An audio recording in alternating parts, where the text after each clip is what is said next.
អាយដាមគីតិចអនុប្រធានទី1នៃក្រុមការងារគណៈបកចុះមូលដ្ឋានខេត្តតាកែវបានអញ្ជើញជាអធិបតីក្នុងពិធីប្រកាសសមាជិកភាពក្រុមការងារគណៈបកចុះមូលដ្ឋានខុំពុទ្ធសស្រុកបាទីខេត្តតាកែវដែលមានអាយដាមចេញពេញហាប់ជាប្រធានក្រុមការងារនារសៀលថ្ងៃសៅរ៍ទី8ខែវិច្ឆិកាឆ្នាំ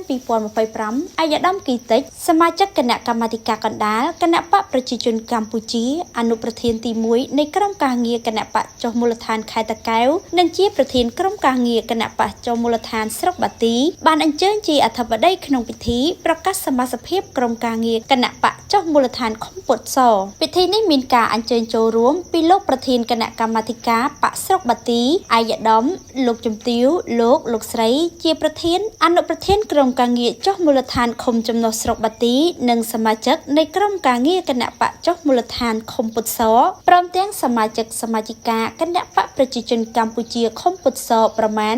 350រូបថ្លែងក្នុងឱកាសនោះអាយដាមគីតិចបានគូបញ្ជាអំពីសមិទ្ធផលលើគ្រប់វិស័យដែលកើតចេញពីកិច្ចខិតខំប្រឹងប្រែងរបស់សម្ដេចតេជោហ៊ុនសែនប្រធានគណៈបកប្រជាជនកម្ពុជានិងបន្តអនុវត្តដោយសម្ដេចធិបតីហ៊ុនម៉ាណែតអនុប្រធានគណៈបកប្រជាជនកម្ពុជានិងជានាយករដ្ឋមន្ត្រីនៃព្រះរាជាណាចក្រកម្ពុជាក្រោមយុទ្ធសាស្ត្របញ្ញកោណដំណាក់កាលទី1ក្នុងការកសាងអភិវឌ្ឍការពីឯករាជ្យអធិបតេយ្យភាពនិងបរណភាពទឹកដីថែរក្សាសន្តិភាពនិងប្រឆាំងជាដាច់ខាតនៅចេតនាធ្វើបដិវត្តពណ៌ក្រោយពីបានទទួលសេចក្តីសម្រេចទទួលស្គាល់សមាជិកភាពក្រុមការងារគណៈបកចុះមូលដ្ឋានខុំពុទ្ធសអាយដាមចេញពេញហាប់ប្រធានក្រុមការងារគណៈបកចុះមូលដ្ឋានខុំពុទ្ធសបានថ្លែងពីការបដិញ្ញាចិត្តចំនួន8ចំណុចសំខាន់ៗក្នុងការបន្តអនុវត្តកម្មវិធីនយោបាយរបស់គណៈបកប្រជាជនកម្ពុជានិងបម្រើប្រជាពលរដ្ឋខុំពុទ្ធស